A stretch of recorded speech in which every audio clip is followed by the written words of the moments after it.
Aquella noche, horneé personalmente el pastel de chocolate favorito de mi marido, Javier. Sobre el pastel escribí con esmero: Feliz 35 cumpleaños, mi amado esposo. Todo era perfecto. El vino tinto enfriado a la temperatura justa, un filete aromático del que aún salía vapor, y sobre la mesa, un regalo cuidadosamente envuelto. Era el reloj suizo que mi marido llevaba tanto tiempo deseando. Para comprarlo, tuve que aceptar varios pedidos urgentes en mi taller textil y pasar 2 noches enteras en vela, pero no me sentía cansada. Solo una dulce sensación de felicidad llenaba mi corazón. Quería darle a mi marido un regalo sorpresa, una cena de cumpleaños completa. Sentía que era una recompensa por todos los años de dificultades que habíamos pasado juntos como pareja. Miré de reojo el reloj y vi que ya eran casi las 9 de la noche. Arrugué ligeramente el ceño, impaciente. Cogí el teléfono y lo llamé. Después de varios tonos, contestó.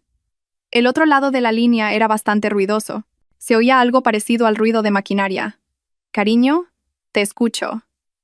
La voz de mi marido sonaba algo cansada. ¿Ya vienes para casa? Lo tengo todo listo. Solo faltas tú para soplar las velas. Me esforcé por mantener un tono de voz alegre. Hubo un breve silencio al otro lado, seguido de un suspiro de mi marido. Me parece que voy a tardar un poco, cariño. Hay demasiado inventario en el viejo almacén. El director me ha dicho que termine el recuento esta noche para entregarlo mañana. Creo que llegaré muy tarde. Come tú primero, no me esperes. Sus palabras me decepcionaron un poco. El viejo almacén de la empresa estaba al final de un callejón, a unos 10 minutos andando de nuestra casa. Era un almacén destartalado que la empresa había alquilado temporalmente para guardar mercancía y que pronto iban a devolver. Pero enseguida me consolé. Es trabajo, ¿qué se le va a hacer? ¿Ah, sí? Estarás agotado. ¿Has comido algo? Pregunté con voz preocupada. Me he apañado con un bocadillo. Cariño, vete a dormir tú primero. Tengo que colgar y seguir trabajando. Te quiero, dijo apresuradamente y colgó. Dejé el teléfono sobre la mesa y contemplé la espléndida cena que ya se había enfriado. No podía ocultar mi decepción. Pero entonces, una idea cruzó mi mente. ¿Y si le llevo el pastel y el regalo allí? Seguro que se llevará una grata sorpresa. Podré felicitarle el cumpleaños y ayudarle a terminar antes. Solo de imaginar su cara de sorpresa, una sonrisa se dibujó en mi rostro sin darme cuenta. Sin dudarlo más, empaqueté con cuidado el pastel en una caja, cogí el regalo, me puse una chaqueta fina y salí por la puerta. El callejón que llevaba al almacén estaba desierto, apenas iluminado por la tenue luz de las farolas amarillas. El frío viento nocturno se colaba entre mi pelo y me hizo temblar ligeramente. A medida que me acercaba, una extraña sensación me invadió. Si estuvieran haciendo inventario, el almacén debería estar bien iluminado y se deberían oír los ruidos de gente moviendo cosas. Pero todo el almacén estaba en un silencio sepulcral y solo se filtraba una luz tenue por la rendija de una pequeña y polvorienta ventana. Mi corazón empezó a latir más rápido y un mal presentimiento se apoderó de mí. ¿Habrán terminado ya y se habrán ido por otro camino? ¿O habrá pasado algo? Me acerqué sigilosamente, intentando no hacer ruido. En el instante en que miré por la rendija de la ventana, me quedé helada. No había ni montañas de mercancía desordenada ni gente trabajando. Bajo la tenue luz de una linterna colocada sobre unas cajas, estaba mi marido, Javier. Pero no estaba solo. Frente a él estaba Isabel, la vecina que se había mudado a la casa del final del callejón hacía unos meses. Estaba de espaldas, pero reconocí su larga melena ondulada y su esbelta figura. Estaban hablando y riéndose entre dientes. La mano de mi marido. Esa misma mano que unas horas antes me había prometido que volvería a casa para celebrar su cumpleaños, ahora rodeaba con una ternura insoportable la cintura de Isabel. En ese momento sentí que mi mundo se derrumbaba. La caja del pastel que sostenía se volvió tan pesada que casi se me cayó al suelo. Mis oídos se taponaron. Dejé de oír el susurro del viento entre las hojas y el canto de los grillos. Lo único que sentía era un dolor agudo y cruel que nacía en mi pecho. Intenté convencerme de que lo había visto mal, de que era solo una conversación social normal. Pero entonces, mi marido se inclinó y le susurró algo al oído a Isabel, y ella echó la cabeza hacia atrás y soltó una carcajada. Esa risa, bajo la tenue luz, sonaba increíblemente estridente y nauseabunda. Y entonces, mi marido la besó. Justo delante de mis ojos, un beso largo y apasionado. Esa era la razón de su retraso. El inventario era una mentira descarada. Me estaba engañando, me estaba traicionando el día de su cumpleaños, a solo unos pasos de nuestra casa. La rabia y el dolor me golpearon como un tsunami, amenazando con ahogarme. Quise entrar corriendo, gritarles y ponerlos en su sitio. Pero, extrañamente, cuando el dolor llegó a su punto álgido, no brotaron lágrimas. En su lugar, me invadió una calma aterradora. Mi mente estaba más clara y lúcida que nunca. ¿Llorar? ¿Montar un escándalo? ¿Y qué conseguiría con eso? ¿Escuchar excusas falsas y quedar como una pobre desgraciada a sus ojos? No, no iba a hacer eso. Si querían tomarme por tonta, les demostraría de lo que es capaz esta tonta. Apreté con fuerza la caja del regalo. Las afiladas esquinas se me clavaron en la piel, pero no sentí dolor. Retrocedí en silencio y me deslicé hacia la oscuridad, donde no podían verme. Mi mirada recorrió los alrededores del viejo almacén y se detuvo en el gran candado de hierro que colgaba de la puerta principal. Un pensamiento loco pero decidido cruzó mi mente. Dejé el pastel y el regalo en el suelo y me acerqué sigilosamente a la puerta. Mis manos no temblaban en absoluto. Con cuidado, junté las dos pesadas hojas de la puerta de hierro, el chirrido del metal rasgando el silencio de la noche. Luego, cogí el candado. Un seco clac resonó. La puerta estaba cerrada. Retrocedí unos pasos, contemplé mi obra y esbocé una sonrisa fría. Pero esto no era suficiente. Fui a la parte trasera del almacén, donde se encontraba el viejo cuadro eléctrico. Sin dudarlo, bajé el interruptor general con todas mis fuerzas. ¡Zas! Saltó una pequeña chispa, y el almacén entero se sumió en una oscuridad total. Pude oír el agudo grito de Isabel y la maldición de mi marido desde dentro. ¿Qué pasa? Un apagón, socorro. Estaban entrando en pánico. Perfecto. Saqué mi móvil nuevo del bolsillo. La pantalla se iluminó, reflejando mi rostro, aterradoramente sereno. Busqué en mi agenda el nombre guardado como Mateo, el vecino. Era el marido de Isabel. Deslicé suavemente el dedo por la pantalla y pulsé con decisión el botón de llamar. «Hola, Mateo. ¿Está en casa?», dije, forzando una voz de pánico y preocupación. Creo que ha habido un cortocircuito en el cuadro del viejo almacén de aquí al lado. Está todo a oscuras y mi marido ha salido a una cena de trabajo y aún no ha vuelto. Estoy muy asustada. ¿Podría venir a echar un vistazo? ¿Cuál sería la reacción de Mateo cuando viera la escena dentro del almacén? ¿Cómo continuaría mi teatro? Al otro lado de la línea, la voz de Mateo sonaba adormilada, pero aún así muy amable. «Hola, Lucía. ¿Un cortocircuito? Eso es peligroso. Quédese donde está. Voy para allá ahora mismo a ver qué pasa. Espere 5 minutos». Su voz era sincera y directa, a diferencia del tono salamero y astuto de mi marido. Por un momento, sentí una punzada de culpa por involucrar a alguien ajeno a este lío. Pero en cuanto recordé la imagen de mi marido abrazando y besando a su mujer, esa pizca de compasión se desvaneció al instante. Él era una víctima, igual que yo. Y tal vez él también tenía derecho a saber la verdad. Me escondí detrás de un gran árbol enfrente. Estaba lo suficientemente oscuro como para que nadie me reconociera, pero lo bastante cerca como para observar toda la obra que estaba a punto de desarrollarse. Dentro del almacén, los golpes en la puerta y los gritos no cesaban. «Hay alguien ahí fuera. ¡Socorro! Abran la puerta». La voz de mi marido estaba cargada de pánico e ira. Isabel, por su parte, solo sollozaba y llamaba débilmente a mi marido por su nombre. «Javier, tengo miedo. Está muy oscuro». Qué patético sonaba. Sonreí con frialdad. Era hora de que comenzara la función. Tal como prometió, en menos de 5 minutos, la corpulenta figura de Mateo apareció al final del callejón. Como hombre que trabajaba en la construcción, era alto y robusto. Llevaba una linterna y una caja de herramientas. Parecía genuinamente preocupado. «Lucía, ¿dónde está?» «¿Está bien?», gritó. No respondí, solo observé en silencio. Oyó los golpes provenientes del almacén y se dirigió rápidamente hacia allí. «¿Quién anda ahí?», preguntó con extrañeza. «Mateo, soy yo, Javier. Ayúdame, por favor. La puerta se ha cerrado por fuera. Y se ha ido la luz. ¿Puedes abrirla de alguna manera?».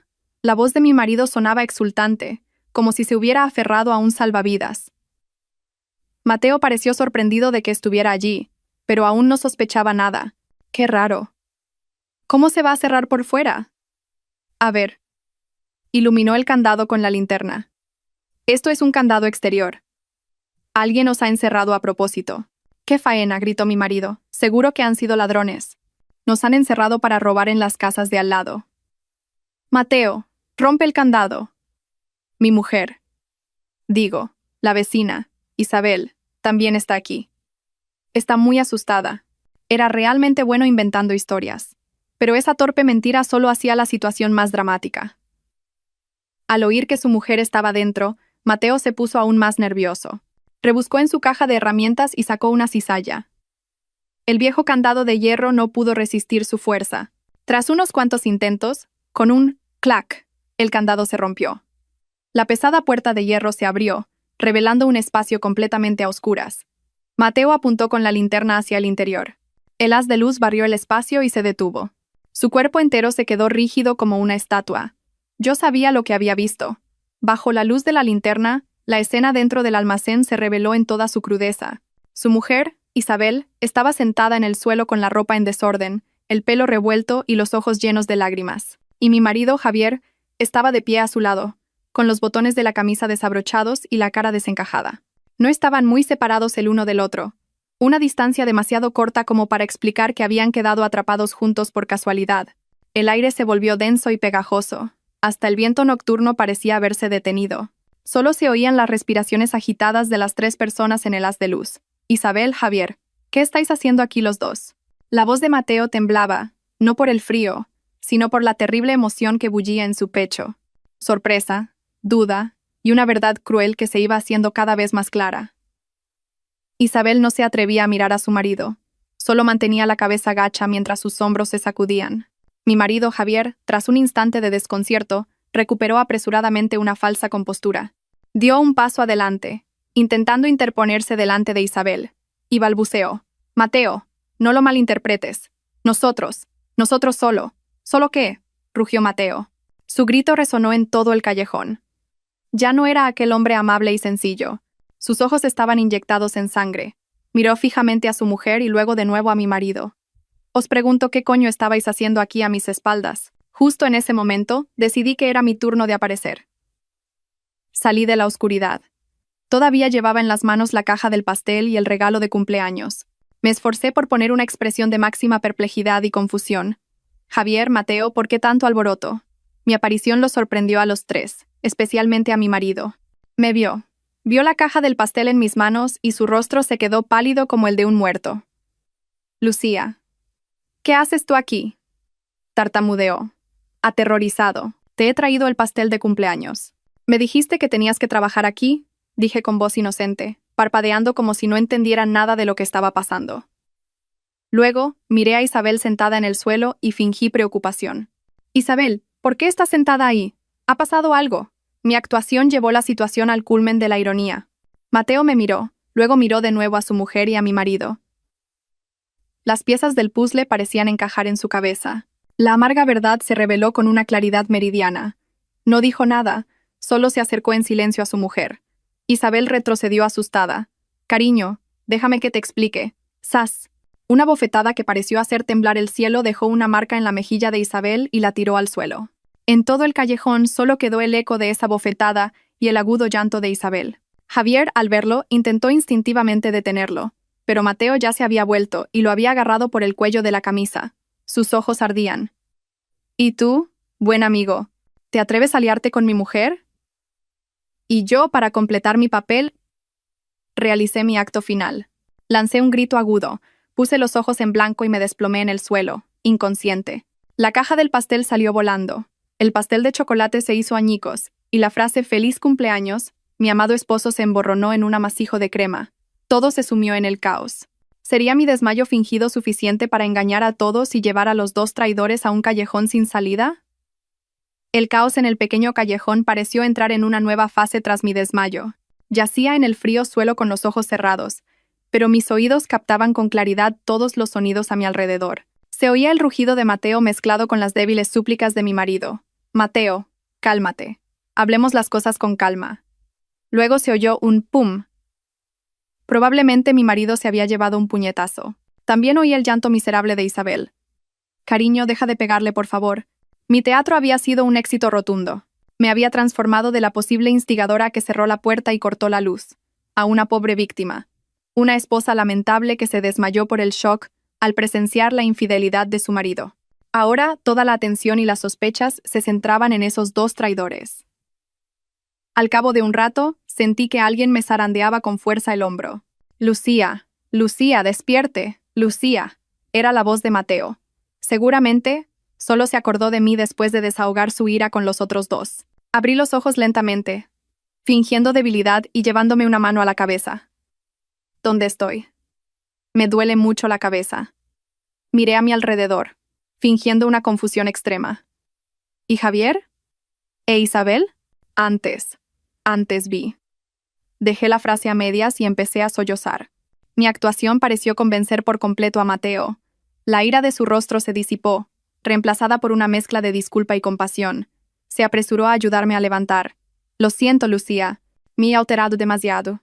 No se asuste, no ha pasado nada. La acompañaré a casa. Me ayudó a ponerme en pie. De reojo, vi a mi marido sentado en el suelo con una mejilla hinchada y un hilo de sangre en la comisura de los labios. Isabel seguía arrodillada a su lado, llorando, sin atreverse a levantar la cabeza. Sin siquiera mirarlos, me apoyé en Mateo, temblando. Quiero ir a casa. Claro. Vamos a casa, dijo Mateo ayudándome a caminar. No le dijo ni una palabra más a su mujer, dejando a los dos pecadores en el oscuro callejón, sumidos en la vergüenza y la humillación. Durante el corto trayecto a casa, seguí actuando. Permanecí en silencio, sollozando de vez en cuando y sacudiendo los hombros. Mateo, que caminaba a mi lado, no paraba de disculparse, culpándose por no haberse controlado. Solo cuando llegamos a la puerta susurré. Mateo, ¿podría no contarle a nadie lo de esta noche? Me da mucha vergüenza, suspiró y asintió. De acuerdo, entre y descanse. Yo me encargaré de todo. Dicho esto, se dio la vuelta. Su ancha espalda parecía cargar con el peso de la ira y el dolor. Entré en casa y cerré la puerta con llave. En cuanto la puerta se cerró, toda la expresión de debilidad y dolor desapareció de mi rostro. Fui directa a la cocina y me bebí un vaso de agua fría de un trago. Me sentía extrañamente tranquila. El primer acto de mi obra había concluido con éxito. Ahora tocaba esperar a ver qué harían los protagonistas. Media hora después, oí el sonido de una llave en la cerradura. Era mi marido. Entró en casa con sigilo, como un ladrón. La hinchazón de su mejilla se había vuelto de un rojo intenso, dándole un aspecto bastante miserable. Al verme sentada en el sofá, se sobresaltó. «Tú. Ya te has despertado». «¿Cómo te encuentras?», preguntó con cautela. No respondí.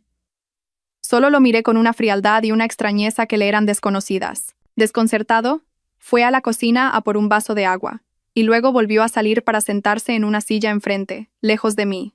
«Lucía, lo de esta noche», empezó, titubeante. «Entre esa mujer y yo no hay nada, es solo un malentendido».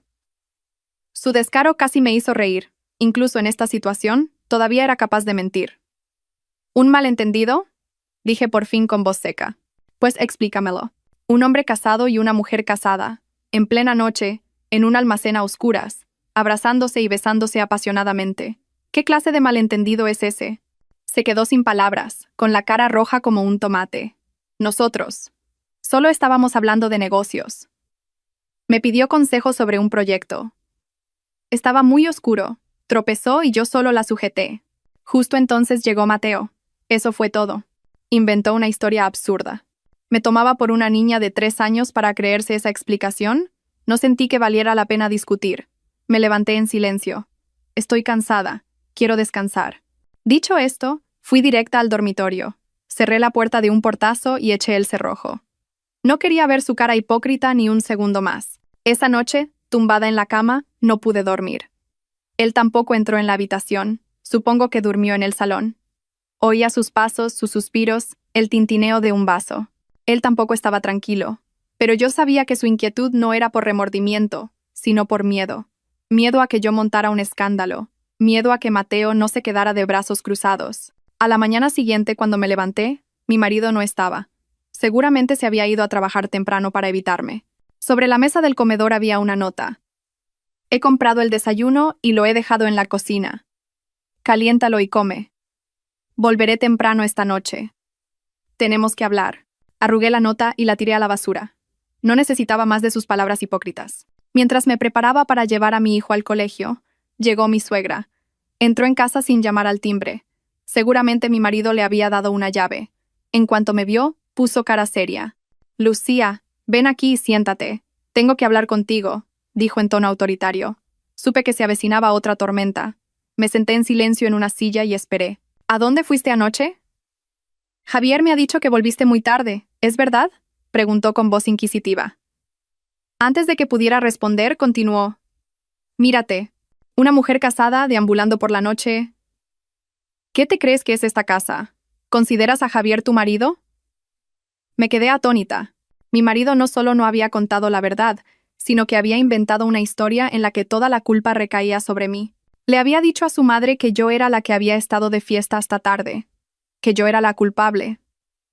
Miré a la mujer que tenía delante, a la que siempre había respetado y llamado mamá.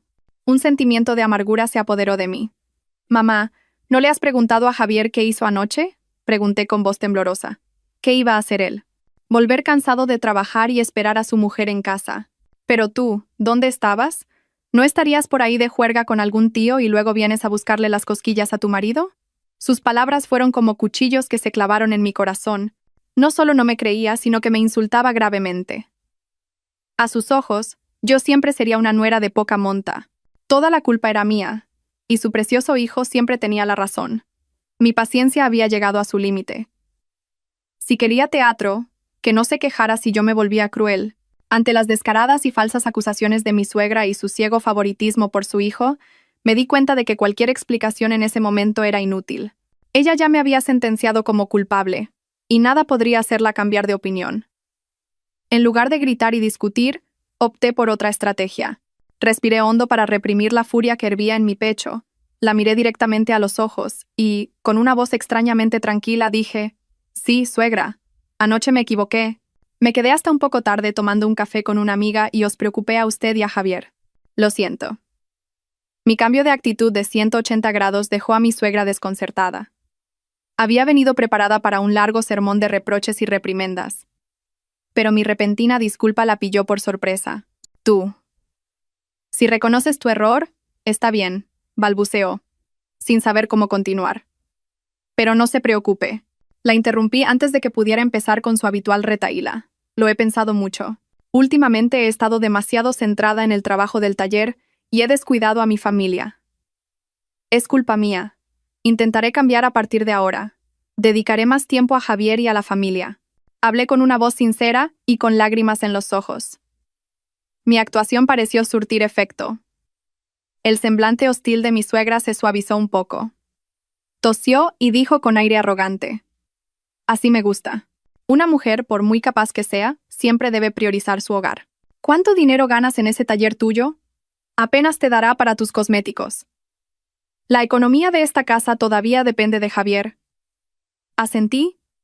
«Sí, tiene razón, suegra. Lo entiendo perfectamente».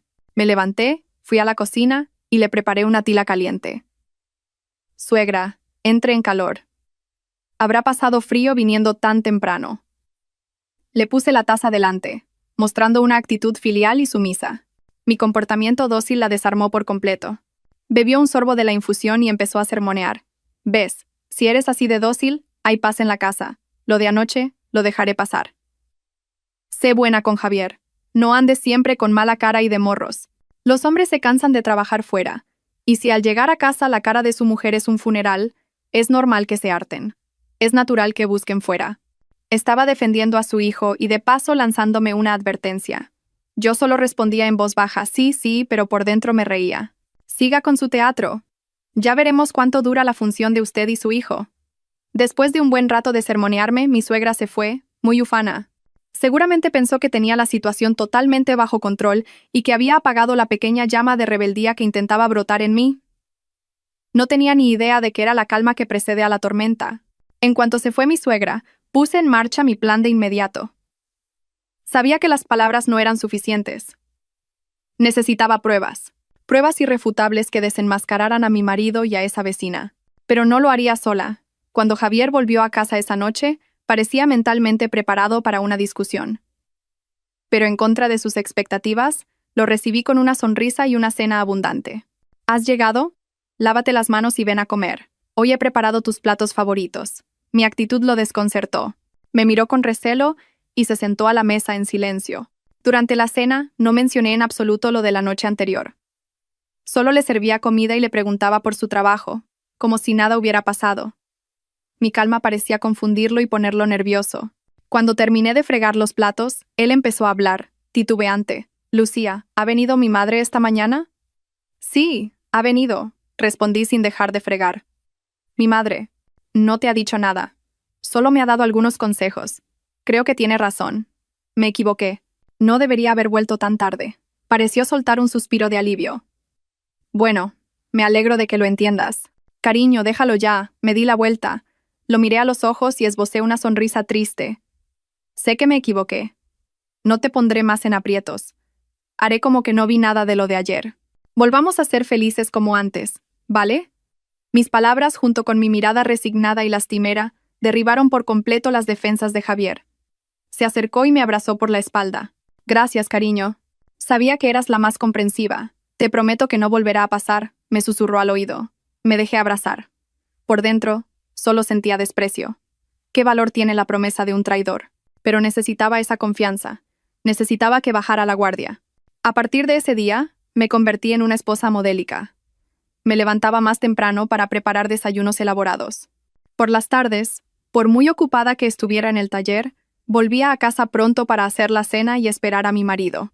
Dejé de sermonearle, de preguntarle dónde estaba o qué hacía. Le di libertad absoluta. Y Javier, tal como yo esperaba, no tardó en caer en la dulce trampa que le había tendido. Pensó que realmente lo había olvidado todo, que había decidido vivir aceptando su engaño. Empezó a bajar la guardia.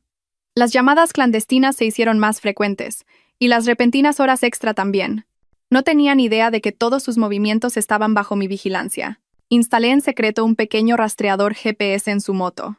También, con la excusa de que su móvil nuevo se había estropeado y necesitaba reparación, le di un teléfono antiguo mío, en el que había instalado un software de seguimiento de llamadas y mensajes. Él lo aceptó encantado y sin sospechar nada.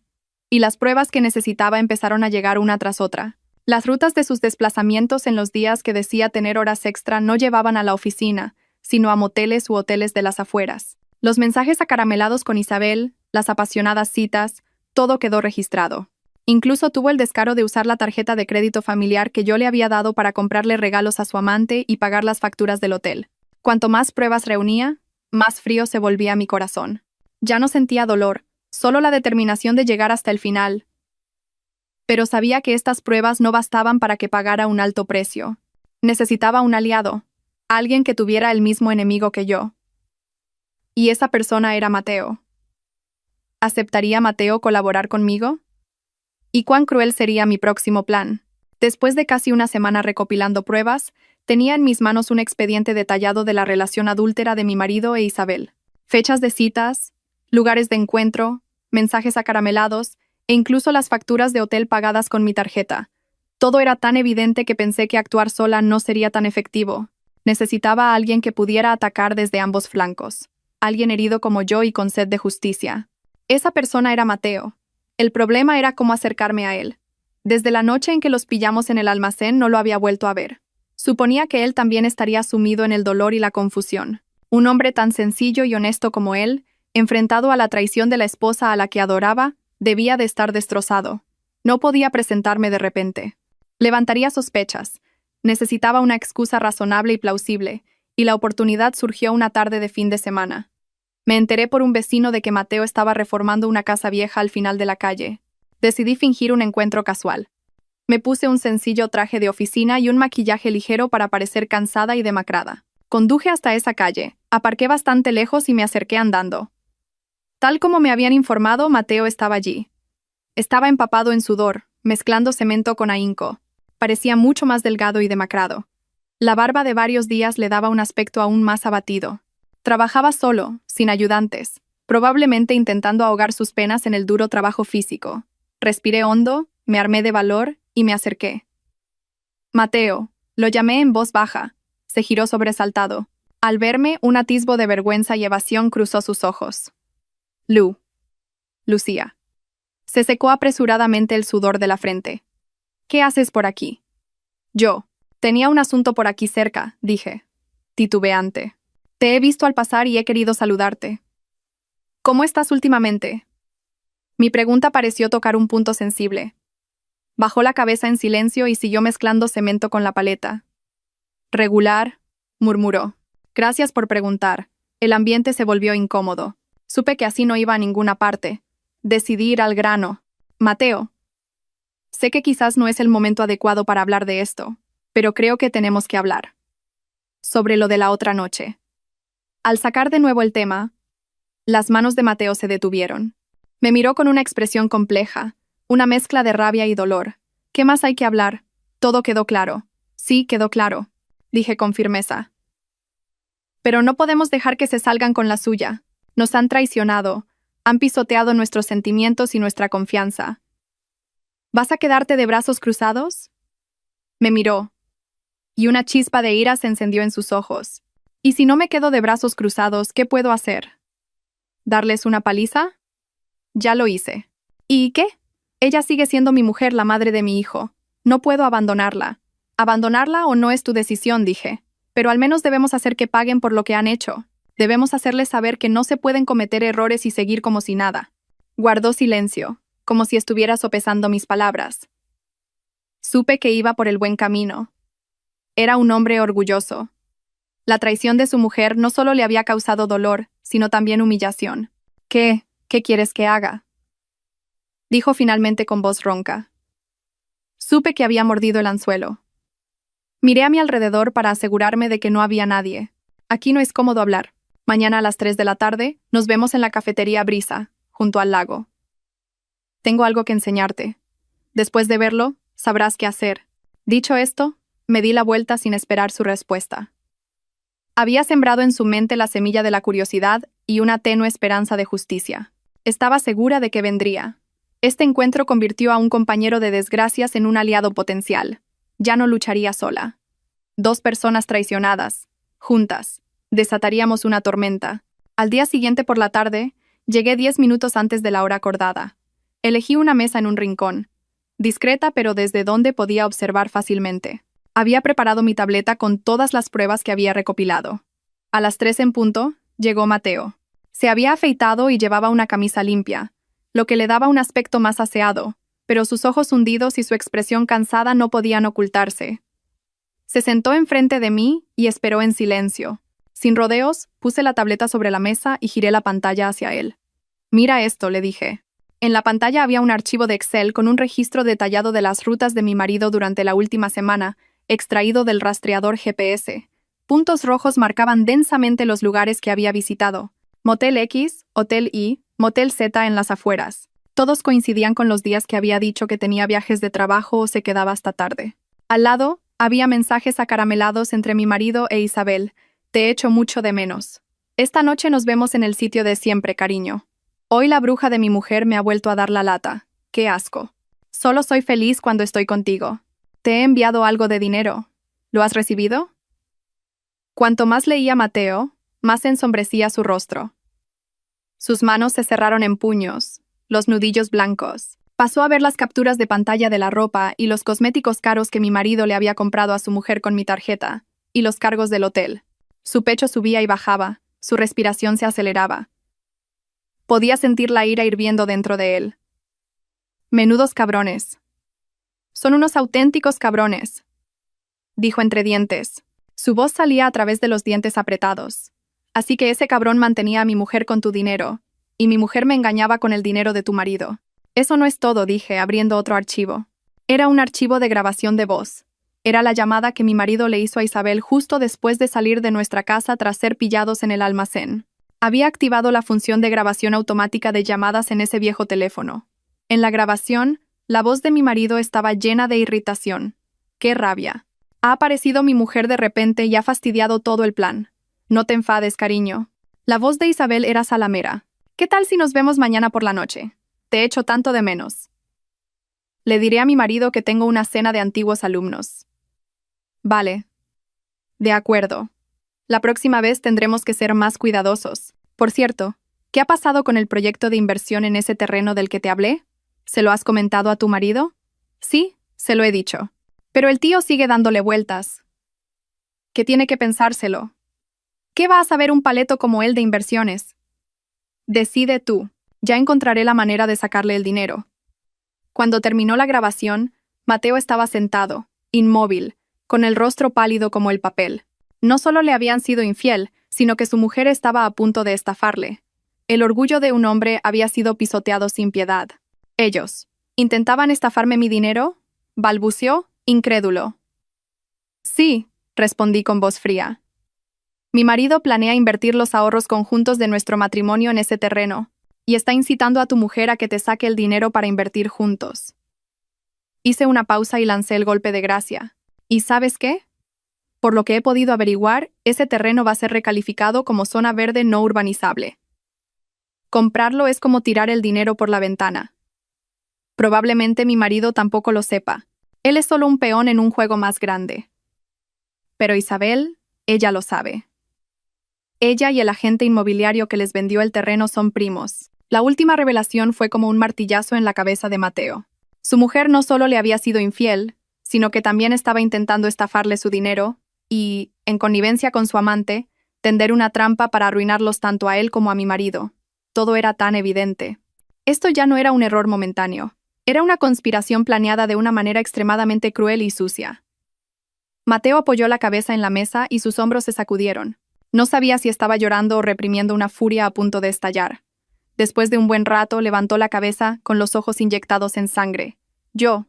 ¿Qué hago ahora?», preguntó, impotente.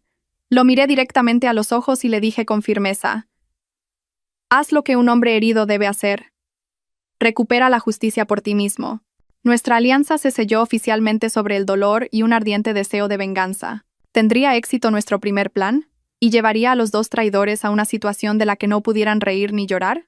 Tras sellar nuestra alianza, Mateo y yo conversamos largo y tendido para trazar un plan de acción detallado. Nuestro objetivo no era simplemente exponer su relación, sino hacerles pagar un alto precio emocional, moral y, sobre todo, económico.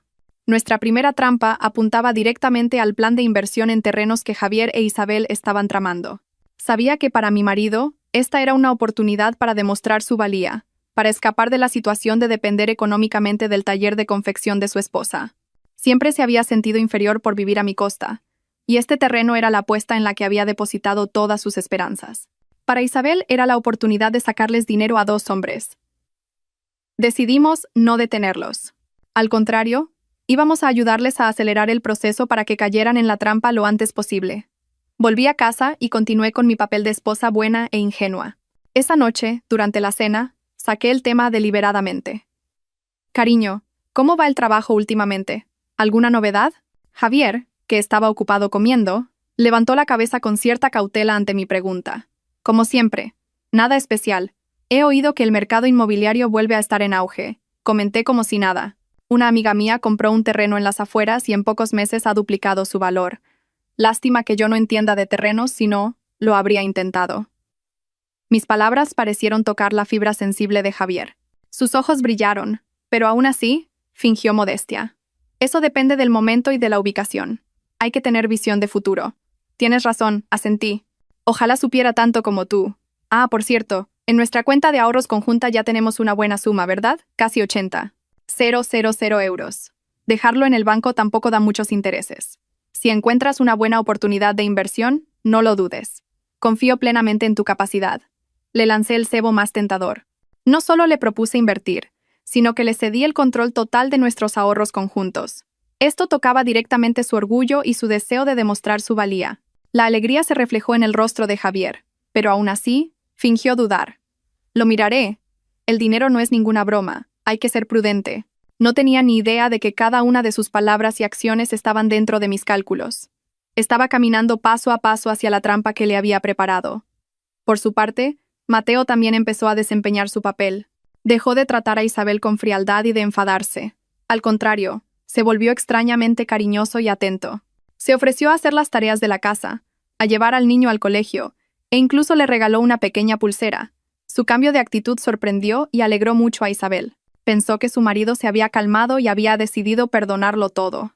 No tenía ni idea de que detrás de esa amabilidad se escondía un plan fríamente calculado. Una noche, mientras la pareja veía la televisión, Mateo sacó el tema con cautela. «Isabel, lo siento. Últimamente he sido demasiado duro contigo. Tú también tendrías tus agobios. A partir de ahora, intentaré comprenderte más y compartir más cosas contigo». Isabel se emocionó mucho al oír esas palabras. Se acurrucó en el regazo de su marido. «Sabía que eras el que más me quería. Creyendo que había llegado el momento, Mateo fue al grano. El otro día me dijiste que querías invertir en un terreno, ¿verdad? Lo he pensado y me parece razonable. Dejar el dinero parado también le hace perder valor. Míralo bien. Si te parece bien, lo hacemos juntos. Las palabras de Mateo fueron como un revulsivo para Isabel. No pudo ocultar la alegría en su rostro. ¿De verdad? Sabía que me apoyarías. El marido de la vecina, Lucía, Javier, me ha hablado de una oportunidad muy buena. Dicen que el beneficio está garantizado. Claro, confío en ti, dijo Mateo. Tenemos una cuenta de ahorros de 40.000 euros. Mañana la cancelaré y te daré el dinero. Tú decides. Es como si le confiara todo mi patrimonio a mi mujer. Había lanzado su órdago. 40.000 euros. Eran todos sus ahorros, fruto de años de duro trabajo. Estaba dispuesto a sacrificarlo para darle una lección muy cara a su esposa infiel. Con luz verde por ambos lados, Javier e Isabel, como tigres con alas, aceleraron los trámites sin ninguna sospecha. Javier sacó 60.000 euros de nuestra cuenta conjunta. Me mintió diciendo que era un proyecto de negocio con un amigo íntimo, y que era totalmente seguro.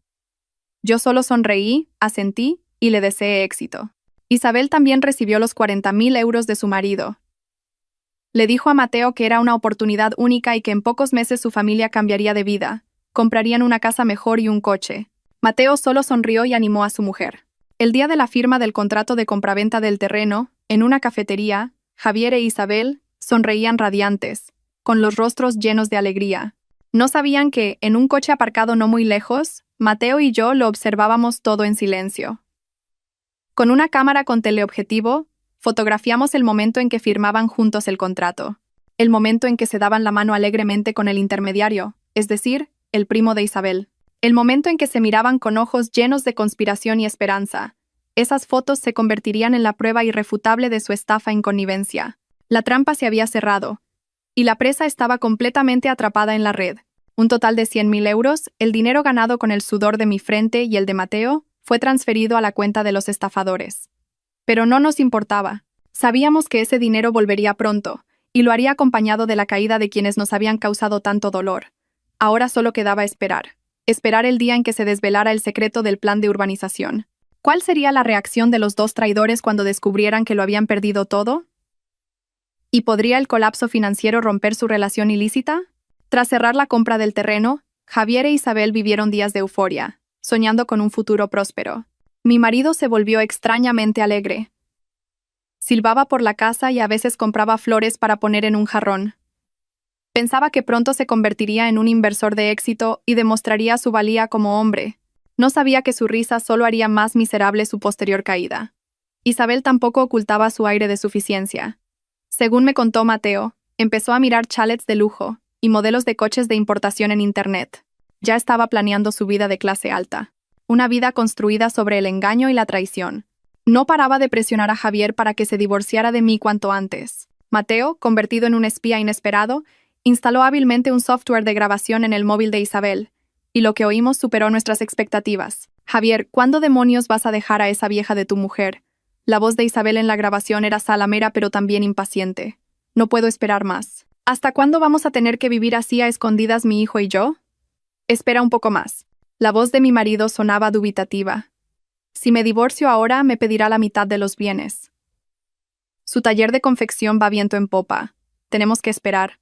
Cuando vendamos el terreno y tengamos nuestro propio dinero, ya veremos. ¿Hasta cuándo voy a esperar?, espetó Isabel. ¿Sabes qué? Mi marido está muy raro últimamente. De repente es anormalmente bueno conmigo. Me muero de la ansiedad. ¿Y si sospecha algo? Qué desconfiada eres. ¿Qué va a saber ese paleto? Seguramente se siente culpable por algo y quiere compensarte, la tranquilizó Javier. No te preocupes. Ya tengo un plan para sacarle más dinero.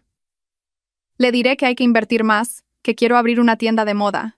Adora a su hijo, así que no podrá negarse. Para entonces, todo el dinero y los bienes serán nuestros. Su conversación lo revelaba todo. Ya no había dulces palabras de amor, solo cálculo y utilización. Nos veían a nosotros, sus cónyuges legítimos, como máquinas de hacer dinero, como obstáculos que había que eliminar. Cada palabra que pronunciaban era una prueba irrefutable de su culpabilidad. Mateo, sentado a mi lado escuchando de nuevo la grabación, no tenía ninguna expresión en el rostro. Probablemente el dolor había llegado a tal extremo que se había convertido en un odio gélido. Solo apretó los puños y dijo en voz baja: «Déjalos que sueñen». Mientras tanto, yo tampoco me quedé de brazos cruzados. Sabía que no bastaba con esperar a que se hiciera pública la información sobre el plan urbanístico. Necesitaba crear un impacto, un acontecimiento que llevara todo al clímax. Contacté con una vieja amiga que trabajaba en el departamento de urbanismo del ayuntamiento. Tras ponernos al día, obtuve la información que necesitaba. El plano detallado de la zona se haría público en el tablón de anuncios del ayuntamiento el próximo lunes por la mañana.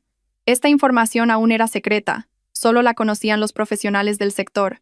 Decidí filtrar esta información accidentalmente a una persona que estaba segura de que no sabría guardar un secreto por su locuacidad. Mi suegra. Sabía que le encantaba presumir y que creía ciegamente en el talento de su hijo. Si se enteraba de que su hijo estaba a punto de ganar una fortuna, seguro que lo pregonaría a los cuatro vientos. El plan se ejecutó a la perfección. El sábado por la noche, mi marido y yo fuimos a cenar a casa de mis suegros, como de costumbre. Durante la cena, fingí recibir una llamada de mi amiga del ayuntamiento. Salí a la terraza a hablar a propósito, con un volumen de voz suficiente para que mi suegra pudiera oírlo. «Hola, Carmen. ¿Qué tal? ¿Qué me dices? ¿Que el plan urbanístico de esa zona se va a hacer público pronto? ¿En serio? ¿El lunes por la mañana? Vaya, qué notición». «De acuerdo, muchas gracias. Se lo diré a mi marido esta noche. Nosotros también hemos comprado un terrenito por allí». Actué con total naturalidad. Colgué y volví a entrar con cara de alegría. De reojo, vi que mi suegra, aunque fingía ver la tele, tenía las orejas tiesas y los ojos brillantes. Supe que lo había oído todo. Me acerqué a mi marido y le susurré, lo suficientemente alto para que mi suegra lo oyera: «Cariño, buenas noticias.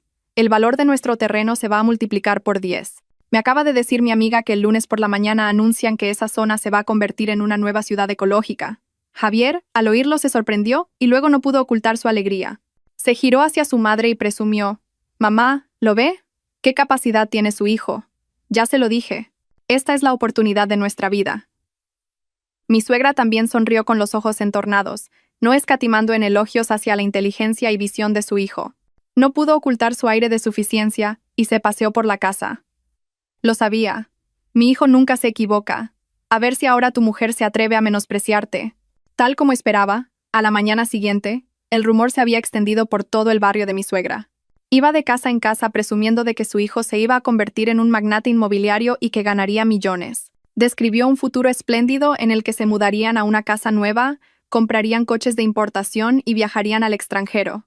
También insinuó que su hijo pronto dejaría a su vieja esposa, que no podía tener hijos, por una más joven y guapa. El cebo estaba echado, y el efecto fue mayor de lo que esperaba. No solo los vecinos, sino también los parientes de mis suegros se enteraron. Empezaron a llamar para felicitar. Algunos para pedir dinero prestado, otros para pedir trabajo. Javier se convirtió de la noche a la mañana en una persona importante, un hombre de éxito admirado por toda la familia.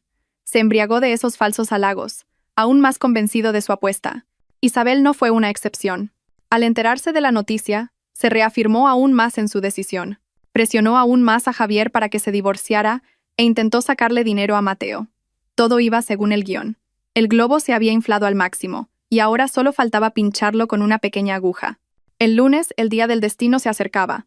¿Cómo la cruel verdad de la zona verde no urbanizable haría caer en picado a los soñadores? ¿Y conseguiría yo mi objetivo final? El lunes por la mañana me levanté más temprano de lo habitual. Me sentía un poco nerviosa. Hoy era el día en que se desvelaría el secreto. No fui directamente al taller, sino que di una vuelta por el ayuntamiento, donde se encontraba el terreno en cuestión. Desde lejos, vi una multitud congregada frente al tablón de anuncios. Entre ellos reconocí algunas caras familiares, vecinos de mi suegra. Señalaban y cuchicheaban. Supe que la bomba había estallado.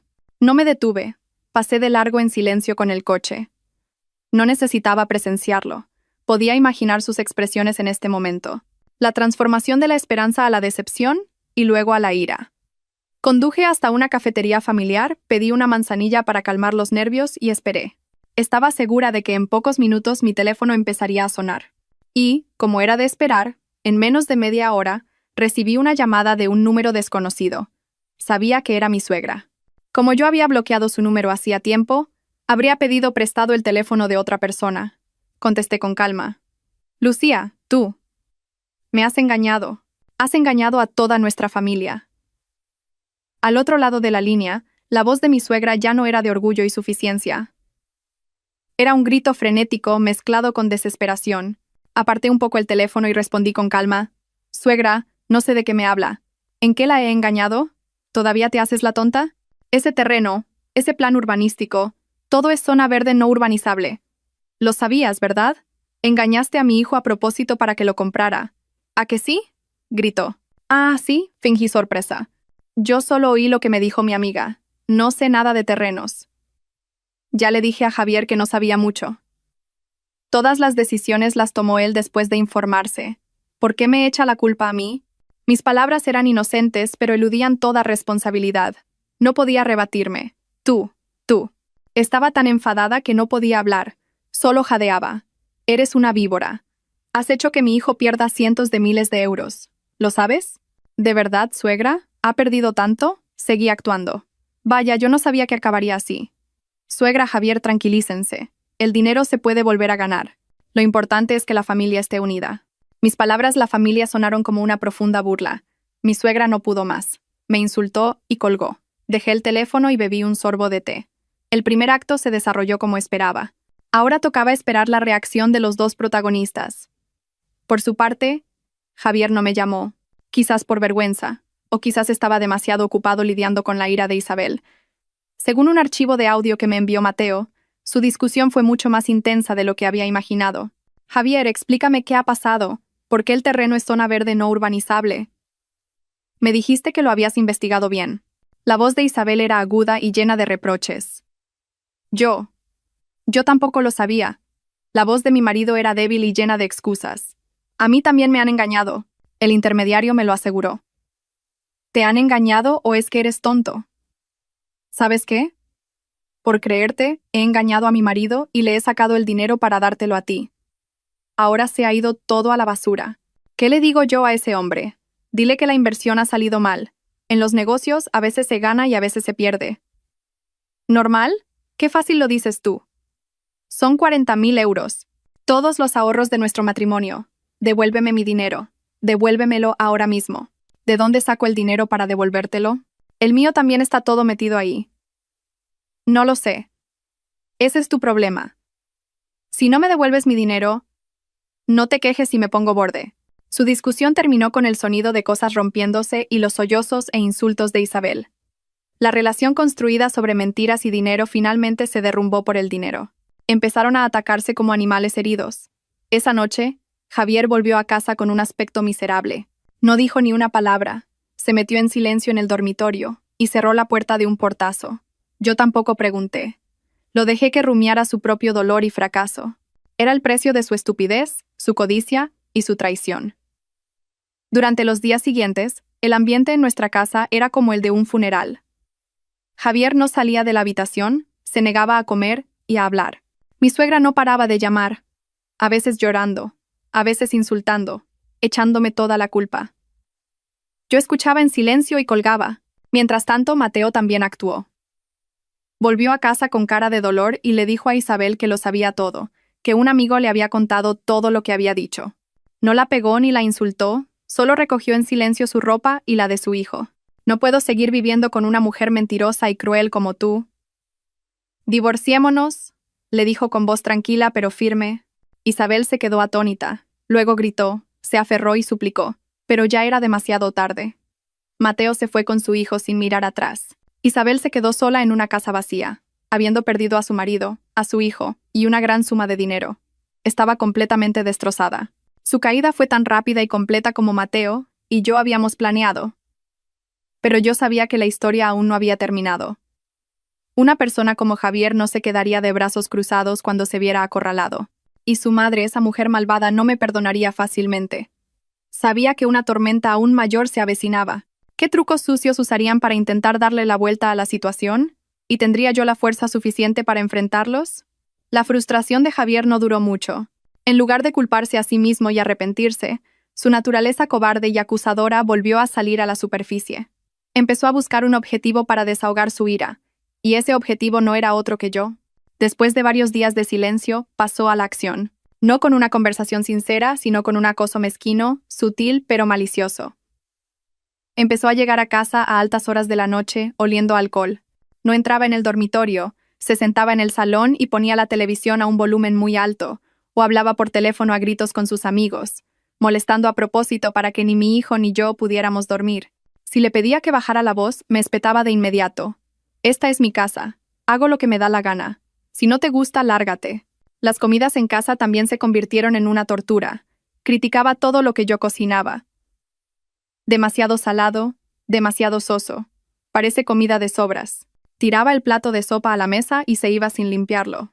Quería convertirme la vida en un infierno. Quería torturarme psicológicamente con esos trucos sucios para que me fuera de casa por mi cuenta, y así quedarse él con todo. Al mismo tiempo, Isabel tampoco se quedó de brazos cruzados. Al haberlo perdido todo, se volvió loca. Dejó de exigirle dinero a Javier y empezó a atacarme a mí. Empezó a difundir rumores falsos sobre mí en el barrio. Le contaba a la gente que yo era una mujer lasciva, que no solo me había liado con su marido, sino que también tenía muchas otras relaciones sospechosas. Decía que yo usaba amuletos para seducir a los hombres, que mi taller de confección iba bien porque me prostituía.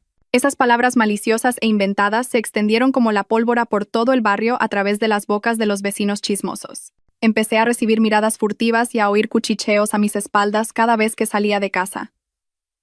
Mira, esa es la mujer de Javier. Parece buena, pero dicen que es de armas tomar. Se lió con un pez gordo para montar ese taller tan grande. El acoso llegó a su punto álgido una mañana mientras llevaba a mi hijo al colegio. Isabel me cortó el paso en la puerta del colegio. Ya no tenía ese aspecto frágil y delicado. Con el pelo revuelto y los ojos inyectados en sangre, parecía una mujer que había perdido la razón. ¡Alto ahí! ¡Zorra!, gritó, atrayendo la atención de los otros padres. Tú me has arruinado la vida. Has arruinado a mi familia. Hoy te voy a dar tu merecido. Y se abalanzó sobre mí, intentando agarrarme del pelo y arañarme. Yo ya me esperaba esta situación. Rápidamente puse a mi hijo detrás de mí y al mismo tiempo levanté mi móvil que ya estaba en modo de grabación de video. ¿Qué está haciendo? Miren todos. Esta mujer me está agrediendo sin motivo en la puerta del colegio. Mi acción hizo que Isabel se detuviera. Vio la cámara y las miradas de reprobación a su alrededor. Su agresividad disminuyó un poco, pero no se dio por vencida.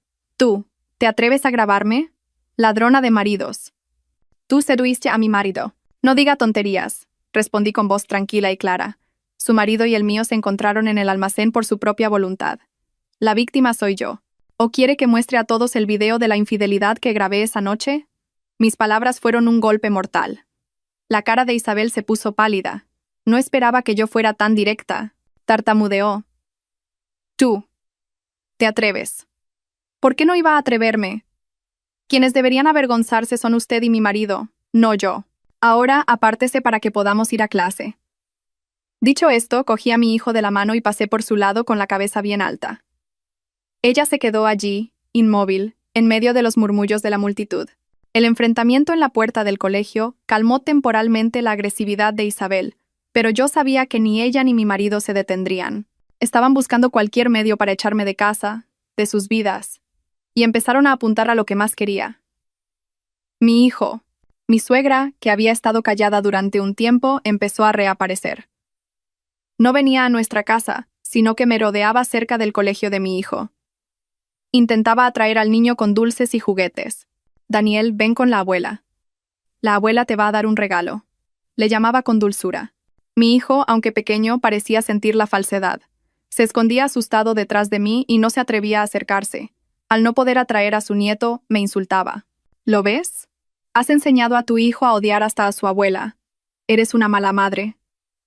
Lo pagarás. Sus acciones eran cada vez más descaradas.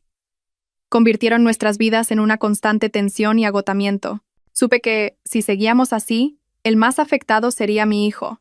El niño empezó a mostrar signos de ansiedad, se despertaba asustado por la noche y tenía miedo de salir a la calle. No podía permitir que mi hijo viviera en un ambiente tan tóxico. El silencio y la respuesta ya no eran la solución. Había llegado el momento de dar el golpe de gracia, el ataque final que lo terminaría todo. Me volví a reunir con Mateo, que también estaba siendo acosado por Isabel. Decidimos no ceder más. Íbamos a sacar todo a la luz. Redacté una demanda de divorcio detallada, adjuntando todas las pruebas que tenía, fotos de la infidelidad, grabaciones, videos, pruebas de la conspiración de estafa, e incluso pruebas del abuso psicológico y el acoso de mi familia política.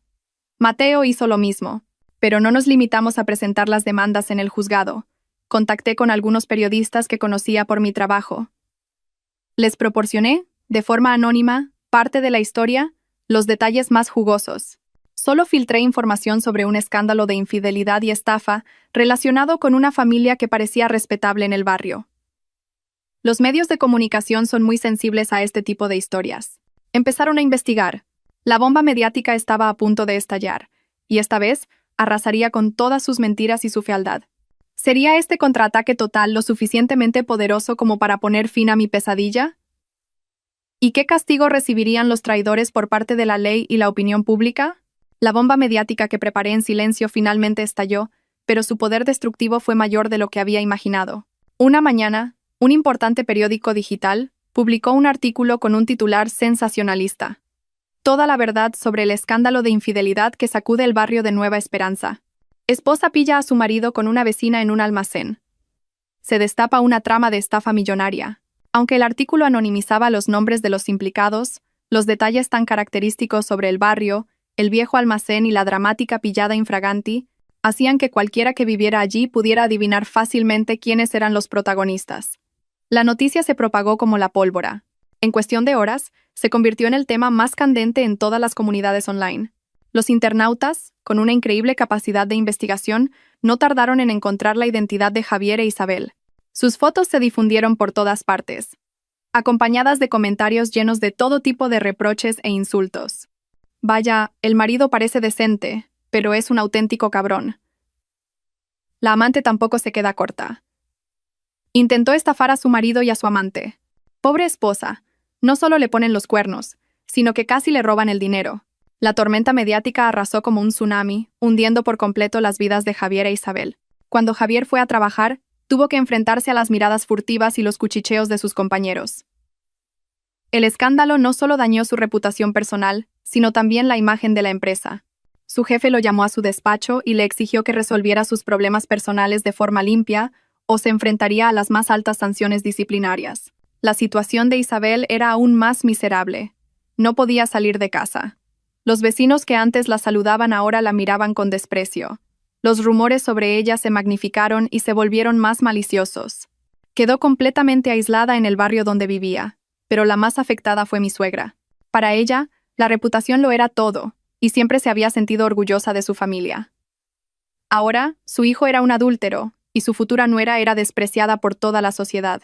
Incluso cuando iba al mercado, oía a la gente cuchichear. No podía soportar la humillación, pero en lugar de reconocer el error de su hijo, volcó toda su ira sobre mí. Pensaba que yo estaba detrás de todo esto, que había avergonzado a su familia a propósito, y decidió ejecutar un plan de venganza aún más cruel y descabellado. Sabía que mis puntos débiles eran mi hijo y mi preciado taller de confección. Un día a la hora de comer, mientras supervisaba un pedido urgente en el taller, recibí una llamada del tutor de mi hijo. La voz del profesor al otro lado del teléfono era de urgencia. Madre de Daniel, venga rápido al colegio. La abuela de Daniel ha venido. Está montando un escándalo e intenta llevarse al niño. Venga rápido. Sentí que el corazón se me paraba. Dejé todo lo que estaba haciendo, corrí al coche y conduje como una loca hacia el colegio. Cuando llegué me encontré con una escena caótica. Mi suegra estaba en la puerta principal, discutiendo con los profesores. Intentaba entrar a la fuerza, diciendo que quería ver a su nieto. «Soy su abuela. Tengo derecho a ver a mi nieto». «Apartaos», gritaba. «Señora, el niño está en clase. No puede entrar. Por favor, cálmese y hablemos las cosas». Intentaban detenerla los profesores. Justo en ese momento me vio. Se zafó de los profesores y se abalanzó sobre mí como una fiera. «Eras tú, víbora. Después de arruinar a mi hijo, ahora quieres quitarme a mi nieto. Hoy te voy a enseñar modales». Levantó la mano para pegarme, pero esta vez yo estaba preparada. Retrocedí un paso y esquivé su bofetada. Al mismo tiempo, varios padres que estaban cerca corrieron a sujetarla. «¿Qué está haciendo?» «Pegando a alguien a plena luz del día». «Suelten a mi nuera», se oyó una voz familiar. Mi madre, que no sé cuándo había llegado, estaba allí, con el rostro serio. «Si tienen algún problema, resuélvanlo en casa. Esto es un colegio, no un mercado para que usted venga a montar un escándalo». La aparición de mi madre y la intervención de los demás hicieron que mi suegra se calmara un poco, pero no se dio por vencida. Se dejó caer al suelo y empezó a llorar a gritos, como siempre. ¡Ay, Dios mío! La nuera se alía con su madre para maltratar a la suegra. ¡Qué desgraciada soy! Solo quería ver a mi nieto un momento. Y ni eso me dejan. Su teatro podría haber despertado la compasión de algunos en otro lugar, pero aquí, donde el artículo se había difundido, todos conocían su verdadera cara, y ya nadie se creía sus lágrimas de cocodrilo. No sentí que valiera la pena discutir con ella. Fui directamente al colegio a hablar con el director, exigiendo que reforzaran la seguridad y que tomaran medidas para que ella nunca más se acercara a mi hijo. Cuando salí, la policía había llegado. Advirtieron a mi suegra por alteración del orden público y levantaron un atestado. Fue llevada a la comisaría, avergonzada y humillada. Pero yo sabía que para alguien como ella, esto no sería el final. Y, como era de esperar, al no poder atacarme directamente a mí y a mi hijo, se fijó en otro objetivo, mi taller de confección. Unos días después, un equipo de inspección conjunta de varios departamentos se presentó de repente en mi taller. Dijeron que habían recibido una denuncia anónima de que mi taller incumplía la normativa de seguridad contra incendios, contrataba a trabajadores sin contrato y evadía impuestos. Estaba segura de que era un truco sucio de mi suegra. Intentaba usar el poder y las influencias, aunque fueran insignificantes a nivel de barrio, para arruinar mi negocio. Pero se equivocaba. Mi taller, desde su creación, tenía todos los registros comerciales en regla. Todos los documentos y procedimientos eran legales. Como había hecho negocios de forma honesta, no tenía nada que temer. Colaboré con calma con el equipo de inspección, proporcionándoles todos los documentos que me solicitaron. Después de medio día de investigación, no encontraron ninguna irregularidad y tuvieron que marcharse en silencio. El teatro de mi suegra volvió a fracasar, pero su maldad me hizo recapacitar. Se atrevió a usar trucos sucios relacionados con la ley. ¿Se detendría aquí? ¿O me esperaría una conspiración aún más terrible? El teatro de me ha dado una parálisis facial que mi suegra había preparado estaba bastante elaborado. Después de la humillación en el taller de confección, no fue directamente a casa, sino que llamó a Javier y, entre sollozos, le dijo que yo la había hecho enfadar tanto que le había subido la tensión, se le había bloqueado la energía y ahora se le estaba empezando a torcer la boca. Javier, un hijo ciegamente devoto, la llevó corriendo al hospital. Incluso llamó a los parientes para decirles que su madre estaba gravemente enferma por culpa de la nuera. Quería crear una ola de presión familiar para que yo cediera. Esa noche, mientras estaba en casa, recibí una llamada de una tía de Javier. Su voz estaba llena de reproches. Lucía, ¿qué has hecho para que tu suegra esté así? Está en urgencias. Dicen que le ha dado una parálisis facial. Javier está solo y preocupado. Tú también eres la nuera, ve a verla. Al oírlo, casi me eché a reír. Su capacidad para actuar era realmente asombrosa, pero decidí no desenmascararlos de inmediato. Iba a seguirles el juego y convertir su drama en una comedia. ¿De verdad, tía? ¿Está muy mal? Fingí pánico. Voy para allá ahora mismo. Colgué e inmediatamente llamé a mi amigo Carlos, un famoso neurólogo del hospital de la ciudad. Le expliqué rápidamente la situación y le pedí ayuda. Carlos, al oírlo, se echó a reír. Tu suegra es increíble. De acuerdo, déjamelo a mí. Tú solo tienes que traer a la paciente a la dirección que te voy a dar. Le prepararé un acupuntor especial. Llegué al hospital. Mi suegra estaba tumbada en la cama, con la boca torcida a propósito y los ojos cerrados, emitiendo gemidos de vez en cuando. Javier estaba sentado a su lado, con cara de preocupación. En cuanto llegué, se levantó de inmediato y dijo con voz resentida: ¿Ya lo ves? ¿Estás contenta? Mi madre está así. ¿Ahora te alegras? No le respondí, me acerqué a la cama y dije con voz llena de culpa: Mamá, lo siento. Me equivoqué. No me asuste. ¿O quiere que la lleve a otro sitio para que la vean? Conozco a un acupuntor muy bueno, especialista en parálisis facial y derrames. Seguro que si la ve, se cura. Mi suegra, al oírlo, abrió ligeramente los ojos. Parecía curiosa. Javier dudó. ¿Qué acupuntor? ¿Es de fiar? Ya estamos en el hospital, dejemos que los médicos se encarguen. Es que no lo sabes, dije. Este hombre es increíble. La gente lo llama el médico milagroso. Solo con tomar el pulso sabe qué enfermedad tienes. No necesita máquinas ni nada. Ha curado a mucha gente con parálisis facial y hemiplegia. Vamos a probar. No perdemos nada. La curiosidad y, quizás, la confianza en su propia actuación hicieron que mi suegra aceptara. Seguramente pensó que un acupuntor de pueblo no descubriría su farsa. Javier también se dejó convencer. Así que entre los dos, Ayudamos a mi suegra, que seguía fingiendo que le costaba caminar, a ir a la consulta de la dirección que me había dado Carlos. La consulta era pequeña y modesta, con un ligero olor a hierbas medicinales. Un acupuntor vestido de marrón, con barba y pelo blancos, estaba leyendo un libro. Era mi amigo el doctor Carlos, perfectamente disfrazado. Carlos le dijo a mi suegra que se sentara y le extendiera la mano para tomarle el pulso. Cerró los ojos, apoyó los dedos en su muñeca y puso una expresión seria. Javier y yo estábamos de pie a su lado, esperando en silencio. Después de un buen rato, Carlos abrió los ojos, se acarició la barba y negó con la cabeza. Extraño, muy extraño, dijo. ¿Hay algún problema, doctor?, preguntó Javier, preocupado. El pulso de esta señora no es el de una paciente con parálisis facial, dijo Carlos con voz misteriosa. Más bien, es el pulso de alguien enfadado. La energía sube, el hígado está congestionado, pero no hay ni rastro de bloqueo en los meridianos. Mi suegra, al oírlo, cambió de color, pero siguió gimiendo y aguantando. Doctor, es que me encuentro muy mal. La boca no para de temblarme. Ah, eso es fácil, sonrió Carlos.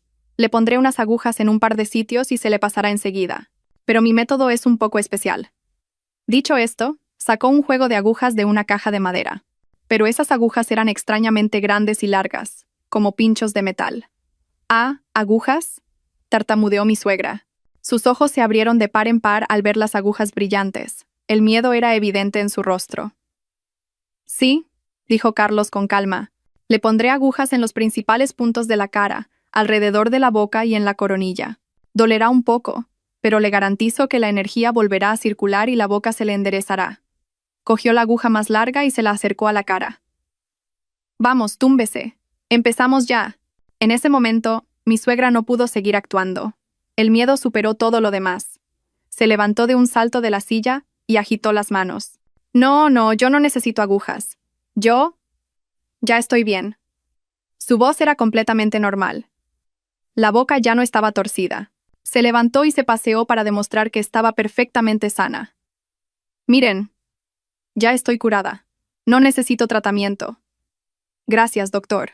Javier, de pie a su lado, se quedó con la boca abierta, sin entender lo que estaba pasando. Mamá, ¿ya estás bien? Sí, ya estoy bien. Sería por el traqueteo del coche. Ya estoy bien. Vámonos a casa, dijo. Y tirando de su hijo salió corriendo por la puerta. Carlos se quedó atrás, acariciándose la barba y sonriendo. Vaya, qué rápido se cura la señora. Un auténtico milagro de la medicina. La consulta son 50 euros. Se los cobraré al hijo, le dijo a Javier. Javier, aturdido, sacó la cartera, pagó y salió corriendo detrás de su madre. La farsa no pudo terminar de forma más cómica. Mi suegra había expuesto su propia mentira delante de su hijo. Yo, de pie en la consulta, no podía aguantar la risa. Esta obra de teatro sería probablemente un recuerdo inolvidable para ella. Después de este estrepitoso fracaso, ¿tendrían el valor de intentar otro truco? ¿O sería esto el comienzo de acciones más descabelladas y peligrosas? Tras la trágica comedia de la acupuntura, mi suegra no pudo decir nada más. Se metió en su habitación en silencio y cerró la puerta de un portazo. La vergüenza y la ira eran evidentes en su rostro, pero no podía hacer nada. Javier estaba completamente confundido. Me miró a mí, luego a la puerta cerrada de su madre, sin entender lo que acababa de pasar. Probablemente todavía no se creía que su madre hubiera montado un teatro tan elaborado. Yo no sentí la necesidad de explicarlo. Dejé que la verdad se revelara por sí misma. Creía que después de esto, al menos Javier empezaría a ver a su perfecta madre con otros ojos. Pero el silencio no duró mucho. Humillada por el fracaso de su farsa, mi suegra empezó a odiarme aún más. Dejó de buscarme las cosquillas directamente y empezó a usar métodos más crueles. Inició una guerra fría. Me trataba como si fuera invisible en la casa. No me respondía cuando le hablaba, no comía lo que yo preparaba. Se hacía fideos instantáneos o pedía comida a domicilio y comía sola en su habitación. Quería aislarme, convertirme en una extraña en mi propia casa. Javier, atrapado en medio, estaba en una situación muy incómoda. Entraba en la habitación de su madre para consolarla, y luego venía a decirme, «Mamá está enfadada, ten un poco de paciencia». «¿Qué he hecho yo para tener que aguantar?», le respondí. Se quedó sin palabras de nuevo. El ambiente en casa era asfixiante. Sabía que esta era la táctica de mi suegra. Quería usar esta tensión para agotarme, para que no pudiera soportarlo más y me fuera por mi cuenta. Y casi lo consigue. Estaba realmente agotada, pero no podía irme. Irme ahora sería como admitir que la culpa era mía. Tenía que quedarme y luchar hasta el final. La gota que colmó el vaso fue una tarde de fin de semana. Ese día, en mi taller, tenía un gran pedido de exportación que había que terminar con urgencia. Estuve trabajando en el taller hasta casi las 10 de la noche. Cuando llegué a casa, estaba agotada. La casa estaba oscura y fría. Mi suegra y Javier se habían acostado temprano, sin dejarme ni un trozo de comida. Fui a la cocina en silencio, pensando en prepararme unos fideos. Justo cuando encendí el fuego, Javier salió del dormitorio. No me preguntó si había comido o si estaba cansada. Su primera palabra fue una acusación. Espetó. ¿Sabes que mamá no se encontraba bien hoy? ¿Has estado fuera todo el día y ni una llamada? ¿Eres una buena nuera? ¿Que suegra no se encontraba bien? Por la mañana, cuando me fui, estaba perfectamente. ¿Qué va a estar bien? Ha estado toda la tarde con dolor de cabeza y mareos. Yo he tenido que faltar al trabajo para cuidarla en casa. ¿Y tú? Metida en tu taller, descuidando a tu familia. Se excitaba cada vez más. ¿Has terminado? No pude más. ¿Que suegra estaba enferma? ¿La llevaste al médico? ¿O era otro de sus teatros? Dices que he descuidado a mi familia, ¿y tú? ¿Qué has hecho tú por esta familia? Aparte de trabajar, llegar a casa, mirar el móvil y pasar de tu mujer y tu hijo, ¿tienes derecho a acusarme? Mis palabras fueron como echar leña al fuego. Javier se puso pálido de rabia. Nunca le había respondido de forma tan directa. ¿Tú? ¿Te atreves a hablarme así? Gruñó. ¿Te crees que por ganar un poco de dinero puedes darme lecciones? Sí, grité. Ese dinero me lo he ganado con mi esfuerzo, no se lo he pedido a nadie. Y ese dinero me da el derecho a ser respetada, a no aguantar tu actitud y la de tu madre, irracional y egoísta. Mujer maleducada, no pudo mantener la calma. Se abalanzó sobre mí, me agarró por el cuello de la camisa y me empujó bruscamente contra la pared. ¡Pum! Mi cabeza golpeó con fuerza contra la fría pared de ladrillo. Se me nubló la vista. Me zumbaban los oídos, solo oía su gruñido. Te he tratado demasiado bien. Hoy te voy a enseñar lo que son los modales. El dolor que empezó en la nuca se extendió por todo mi cuerpo, pero no era tan doloroso como el dolor de mi corazón.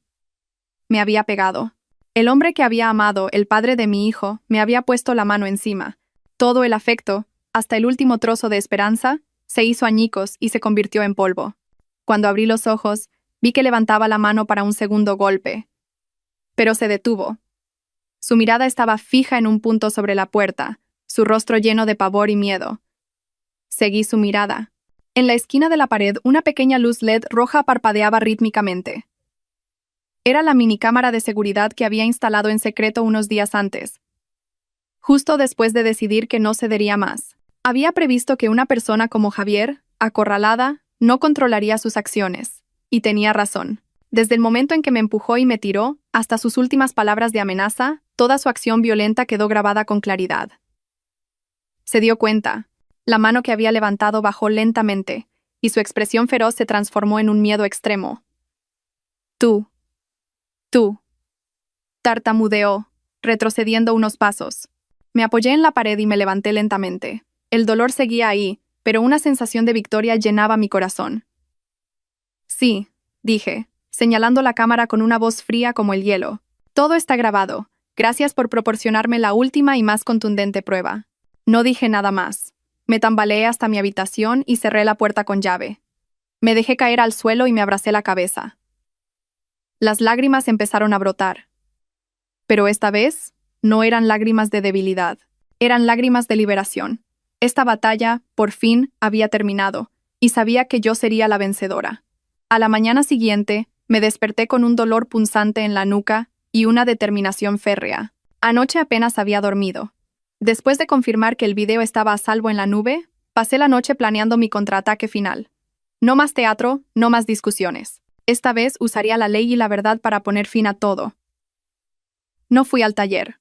En su lugar, llamé al abogado que me había recomendado Mateo, un viejo amigo suyo.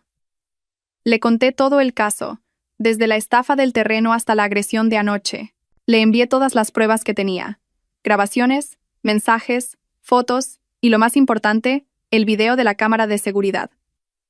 El abogado, después de revisarlo todo, me dijo con voz segura: Lucía, con estas pruebas, no solo ganaremos el divorcio, sino que también podemos denunciarlo a él por agresión y a su suegra por difamación y alteración del orden público.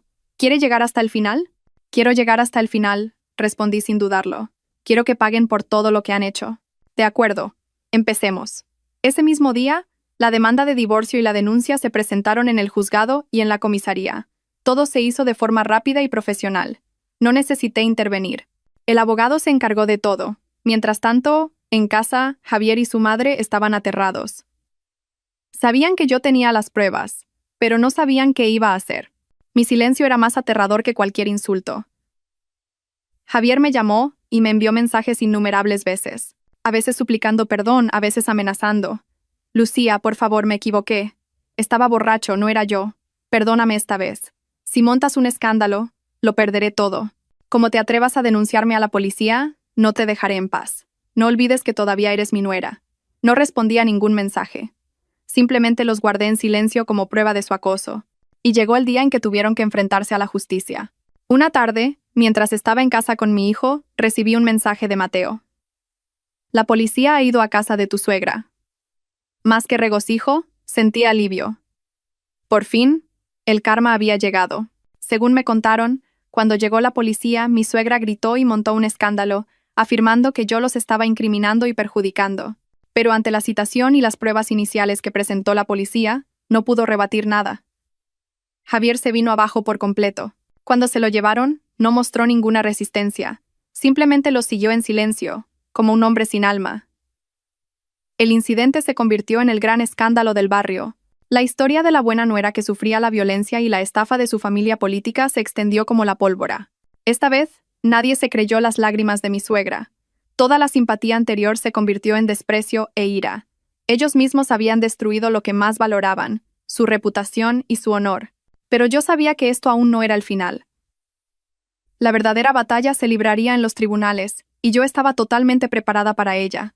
No solo quería el divorcio, quería recuperar la custodia de mi hijo, todos los bienes que me pertenecían, y lo más importante, que se sentaran en el banquillo y pagaran por sus delitos. Creía que la justicia debía prevalecer, no solo por mí, sino por todas las mujeres que sufren injusticias en silencio. Nuestro juicio de divorcio se fijó para un mes después.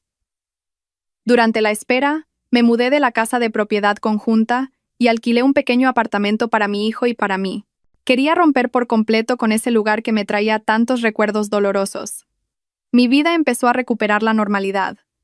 El taller seguía funcionando bien, y mi hijo, al dejar de vivir en un ambiente tan tenso, volvió a ser un niño alegre.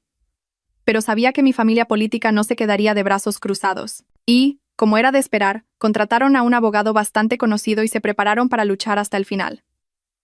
Se negaron al divorcio, a la división de bienes e incluso pidieron la custodia de mi hijo. Su argumento era que yo había tendido una trampa a la familia y los había calumniado, por lo que no tenía la catadura moral para ser madre. Su descaro alcanzó nuevas cotas. El día del juicio, me enfrenté a ellos. Javier estaba demacrado, parecía 10 años más viejo. Mi suegra seguía con su expresión afilada y maliciosa. Su abogado empezó intentando desacreditarme. Afirmó que yo era una esposa infiel que había tenido una relación inapropiada con Mateo. Presentaron como prueba nuestro encuentro en la cafetería. Pero mi abogado refutó rápidamente.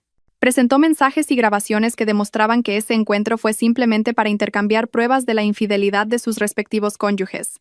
Una colaboración entre dos víctimas. Luego llegó nuestro turno de contraatacar. Mi abogado empezó a presentar las pruebas. El video de Javier agrediéndome se proyectó en una gran pantalla. Toda la sala contuvo la respiración. La expresión feroz de Javier y sus palabras amenazantes lo decían todo. Mi suegra intentó excusarse. Eso fue porque Lucía lo provocó. Se portó de forma insolente y mi hijo se enfadó. Pero esa débil excusa no podía ocultar la evidente violencia. A continuación, se presentaron las pruebas de la infidelidad, la estafa del terreno y la malversación de fondos. Con cada prueba que salía a la luz, las caras de Javier y su madre se ponían más pálidas. No se imaginaban que yo lo hubiera recopilado todo de forma tan detallada y perfecta. Cuando finalmente mi abogado presentó la denuncia penal, pidiendo que se les acusara de agresión, difamación y estafa, se vinieron abajo por completo. Mi suegra se desmayó en la sala, y Javier se desplomó en su silla, cubriéndose la cara con las manos. Su teatro había terminado, y esta vez, nadie podía salvarlos. ¿Cuál sería la sentencia final para ellos? ¿Y encontraría yo la verdadera paz después de todo esto? El juicio terminó con mi victoria absoluta. El juez, después de examinar todas las pruebas, dictó una sentencia impecablemente justa. El tribunal concedió nuestro divorcio. En cuanto a la custodia, considerando que el entorno familiar de la familia política presentaba numerosos factores perjudiciales para el desarrollo psicológico del niño, y especialmente el comportamiento violento del padre, el tribunal decidió que yo ejercería la custodia exclusiva de mi hijo. Javier tenía la obligación de pagar una pensión alimenticia mensual hasta que el niño cumpliera los 18 años. En cuanto a los bienes, aunque la casa de propiedad conjunta se adquirió durante el matrimonio, dado que la mayor parte de la compra y de las cuotas mensuales provenían de mis ingresos, y considerando la malversación de bienes comunes por parte de Javier para una inversión ilegal, el tribunal dictaminó que se me adjudicara el 70% del valor de la casa. Él solo recibiría el 30%. Además, era responsable de devolver la totalidad de los 60,000 euros que había retirado arbitrariamente del Fondo de Ahorro Común. En el ámbito penal, el tribunal remitió todo el expediente a la Fiscalía. Por los delitos de lesiones con uso de objeto peligroso y estafa, Javier se enfrentaría a un inevitable juicio penal. Mi suegra fue condenada a una fuerte multa por difamación y alteración del orden público. Se dictó sentencia y se hizo justicia. Salí del juzgado con el corazón ligero. Por fin, la pesadilla de tantos años había terminado. Había recuperado todo lo que me pertenecía, mi hijo, mis bienes y, lo más importante, mi honor y mi libertad. Poco después del juicio, Javier fue detenido para ser investigado. Mi suegra, tras pagar la multa y enfrentarse al desprecio y el ostracismo de parientes y vecinos, se vino abajo por completo. Intentó vender la casa del pueblo para ayudar a su hijo, pero no pudo cambiar el resultado. Finalmente, Javier fue condenado a 5 años de prisión, un precio demasiado alto por su estupidez y su traición. Nuestra casa de propiedad conjunta también se vendió. Después de darle a Javier su 30% según la sentencia judicial, con el dinero restante y mis ahorros, compré un apartamento de lujo en un barrio nuevo, tranquilo y seguro.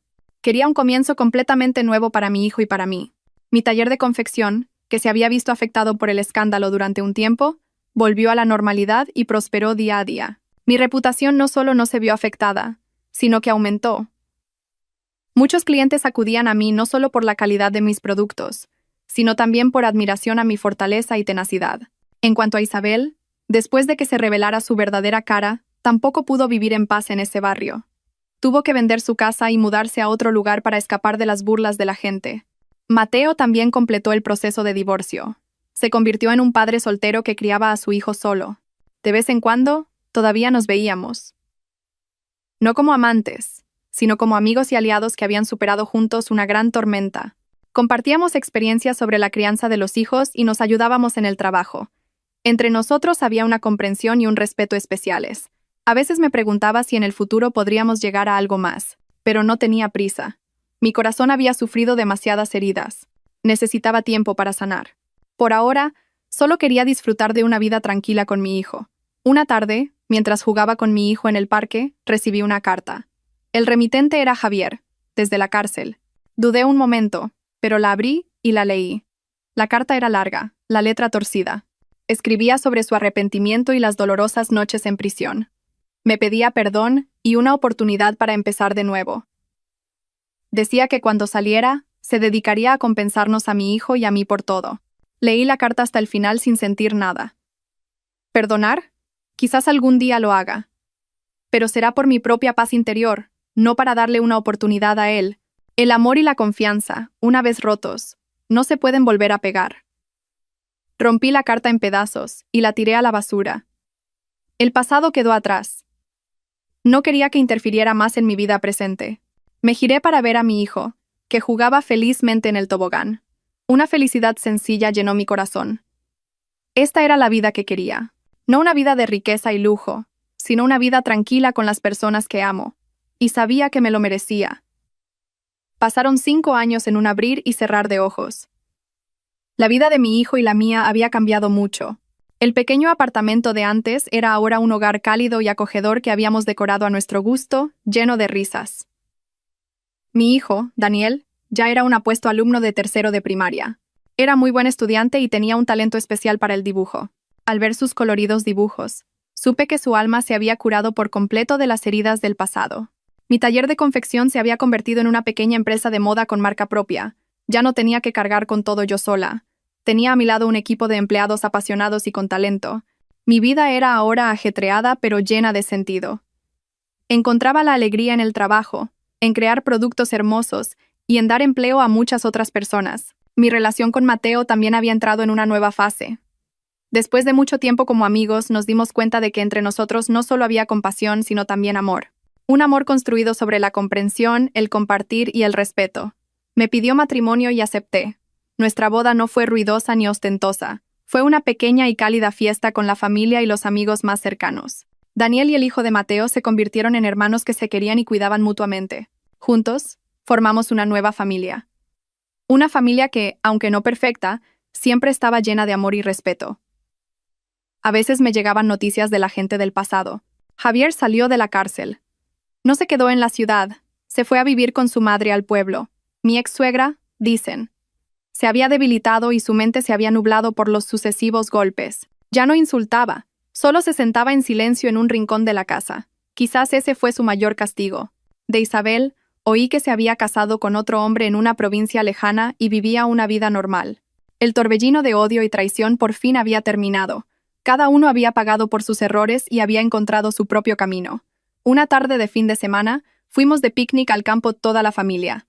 Bajo el cálido sol dorado, viendo a los dos niños correr por el césped y a mi marido pelándome una manzana con ternura, sentí una paz total. El pasado me había enseñado una lección muy cara sobre el valor del amor, el matrimonio y la autoestima. Había caído. Me había desesperado. Pero fueron esas mismas dificultades las que me convirtieron en la mujer que soy hoy. Una mujer fuerte, independiente y que sabe quererse a sí misma. Sonreí. Una sonrisa genuinamente feliz. Sabía que en el futuro habría muchos más desafíos, pero ya no tenía miedo. Porque ahora tenía un verdadero hogar al que volver, un remanso de paz. Y sé que mientras haya amor y confianza podremos superarlo todo juntos. Mi vida, después de la tormenta, por fin había visto el arco iris.